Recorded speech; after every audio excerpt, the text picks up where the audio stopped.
એક સબ્જેક્ટ નથી ગમતો, મને તો આ બહુ કંટાળા વાળું લાગે. નકારાત્મકતા કાઢવાની. આ નકારાત્મકતા કાઢીશું એટલે ઓટોમેટિકલી એ સબ્જેક્ટ પ્રત્યેનું હકારાત્મક વલણ આપણામાં આવશે. દાખલા તરીકે આ સબ્જેક્ટ મને ના કેમ ગમે, આ મને ગમશે જ. આજે તો હું તને યાદ રાખીને જંપીશ. તું ના કેમ યાદ રહો, મને યાદ રહેશે જ.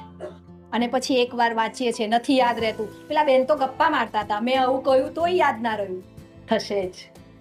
જીદ જે આપણે બિનજરૂરી બાબતોમાં લગાવીએ છીએ એ આપણી આ જરૂરી બાબતમાં જીદ લગાવવાની છે. તું ના કેમ આવડ્યું, એકવાર નથી આવડ્યું ફરી વાર, બીજી વાર નથી આવડ્યું ત્રીજી વાર. તમને એ વિષય ક્યારે ગમતો થઈ જશે ને એ નહીં ખબર પડે. એ મારી ચેલેન્જ છે કે જે સબ્જેક્ટ નથી ગમતો એની સાથે પ્રેમ કરો, અને ક્યારે ગમતો થઈ જશે ખબર પણ નહીં.